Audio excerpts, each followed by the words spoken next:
Question of the week from the Naked Scientists. Hello and welcome to Question of the Week from the Naked Scientists with me, Hannah Critchlow. This week we get excited over excrement. An anonymous listener touched cloth with this. Can we produce power from poo? We produce loads of the stuff, and it must still have some good stuff in it. So surely scientists can delve away at it to make some electricity? So should we lay cables courtesy of the colon? First up, we asked Dr. David Waltner-Toews, author of The Origin of Feces, is it possible to go fracking for feces? The energy content of dry manure is about 50% that of coal. Right now, the most efficient way to get that energy is to run the manure through something called an anaerobic biodigester.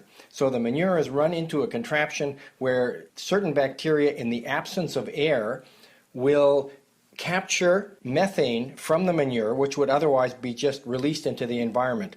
That methane can then be burned directly. It can be burned for running trucks, for running machinery, or it can be used to generate energy in a secondary process. So it is possible to get power from poo. Do we currently actually do it though? We delve into the data. My name's David Mackay. I'm the author of Sustainable Energy Without the Hot Air. I'm the Regius Professor of Engineering at the University of Cambridge, and I'm the Chief Scientific Advisor at the Department of Energy and Climate Change. Looking back in 2006, one of the biggest forms of renewable energy in the UK was collected from methane gas coming from landfill sites and from sewage.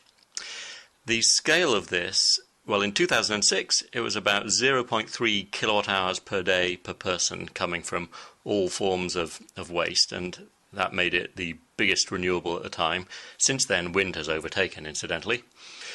And how does that compare with our total energy consumption? Well, our total energy consumption in all forms for transport, heating and electricity is about 125 kilowatt hours per day per person.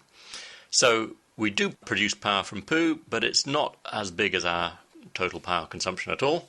And there's no way it could be that big either, because if you think about how much food you eat, the energy in the food you eat is about 3 kilowatt hours per day per person. And obviously the energy coming out in your poo has to be a bit smaller than that. So yes, poo does produce power, but we currently consume more energy. So also look to the wind, amongst other places, for other sustainable sources of power. Well, making a movement with our next question. Hello, Naked Scientist. Mary-Ann, County Tyrone, Northern Ireland. I am approaching the end of my third trimester. The baby has got itself at long last in the right position, though this is where my question lies. An unborn baby's head points downwards in preparation for the birth, and can be like that for many, many weeks. If I hung upside down for that long, all my blood would be swimming around my brain, and I would be a bit dead.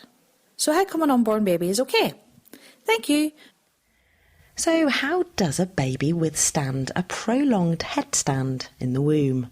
Are babies the ultimate yoginas?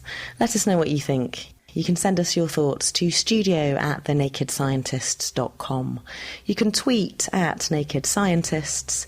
You can write on our Facebook page, or you can join in the live debate on our forum, which is at nakedscientists.com/forum.